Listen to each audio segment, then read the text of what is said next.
They say arts is an expression of the mind. Here we are together with a fellow, with a brother, who is going to tell us. First, he will introduce himself to us before we proceed.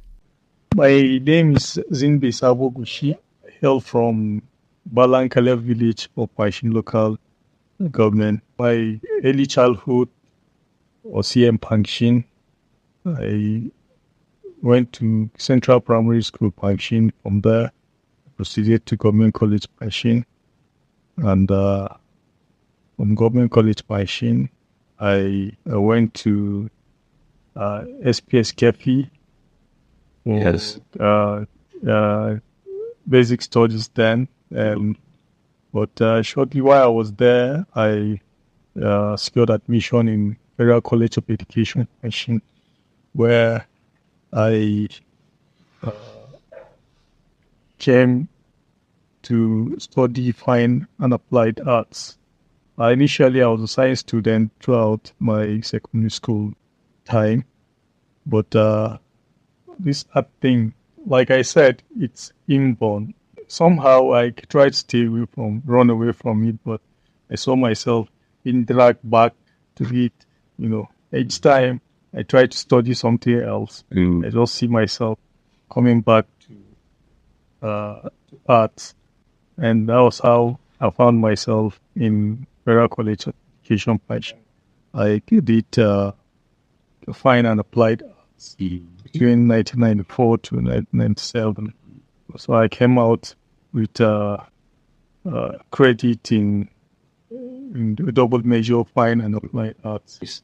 So another thing is that did you start with painting your pictures, or how did you get the pictures? You get it from your mind before you put them into paper, or you just look at this, you see a picture and you just draw it? Well, at this level, I will say it's a little bit of both. Sometimes you see something and you get inspired and you want to present it artistically. Yes. But most times art is driven by emotions. Okay. So you wake up one day and you just feel like, just like any other creative discipline. Yes. You can wake up and you want to tell a story. From the time I started taking that seriously, Yes. my NCE works during my stay in Federal College of Education. Yes. I think I have some of them, but they are not really here. I have archived them somewhere. Maybe sometimes if you meet again, maybe you try and show us some of these pictures so that we'll see them. Definitely. Yes. But so far, can you tell us the exact numbers of paintings you have done? And in arts, there are a lot of branches of arts. Which one do you specialize in? Okay, I specialize in painting. Like before now, yes, the days of NCE, yes, it was double major. Okay. So you have to do one fine arts and do one applied arts. Then I specialize in painting and graphics. Okay. Painting and graphics. So painting being the fine arts and graphics being the applied arts. Okay. But when I proceeded to the university, yes, I specialize strictly on painting. And that was where I had my first degree. Okay. My second degree, and my third degree, all in painting. Well, that's interesting. We have some of your pictures, some of your images you painted. You see them around here, and they said that in art, it's only the person that paint can explain what is on the image, what is all about the image. Yeah. Right side, we have a couple of your paintings displayed here. I need one that you can just explain what is on the picture. Okay, let me start from the last. Yes.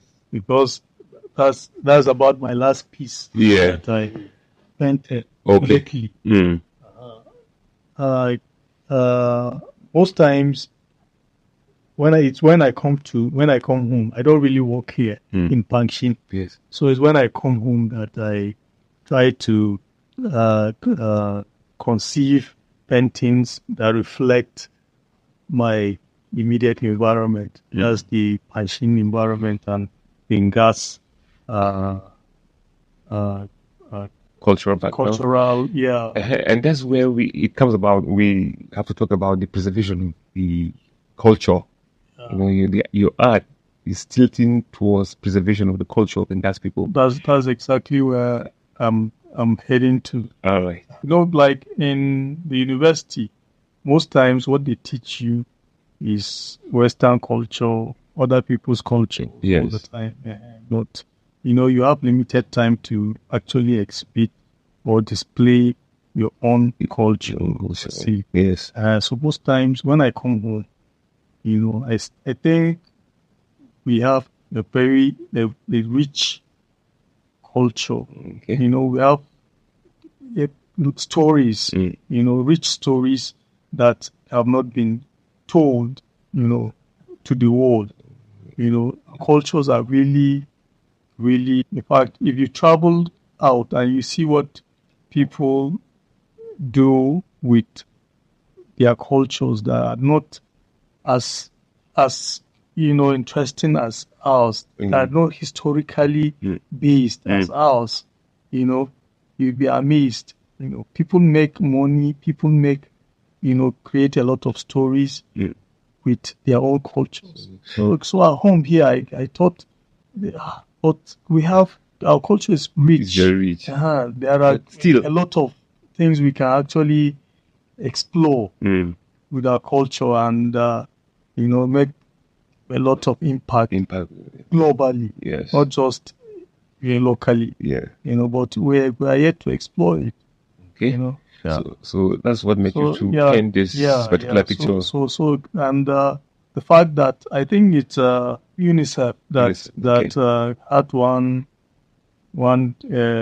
research. Yes. I think it was in 2008 or so that they said like a lot of languages were going to be extinct in the next 50 years. But I think Ngas language is among them, yes, that are going to be extinct if care is not taken. Wow. You know, that's a deliberate, conscious effort is not made to preserve the culture. Yes. So I think in a bit, my own bit is, okay, what can I do to preserve Ngas culture? So that's why I decide to use art, which is my area of specialization, to try to advance the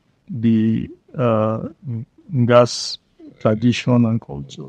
In doing this, you have a lot of challenges.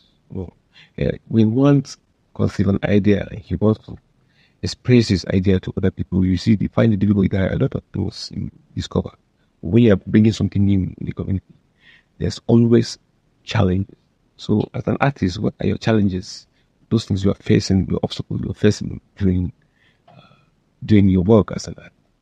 I think the first challenge for virtually every artist is the fact that, especially in this part of the world, the lack of appreciation. Okay. People hardly, they don't even understand. You know, an average person does not understand what you are even trying to. You know, when people see you, they just say, especially those days in the university. Yes. A lot of people will just pass you and they'll say, this guy is what if you tell people what you are reading in the university, they say, he's just drawing now. Just doing. You know, they feel art is just drawing. Just grab a pen and paper and just draw. So a lot of people actually look down on the profession. But I think art is more than what you think. In fact, I think it was is it Picasso that said art is that thing that you enjoy after you must have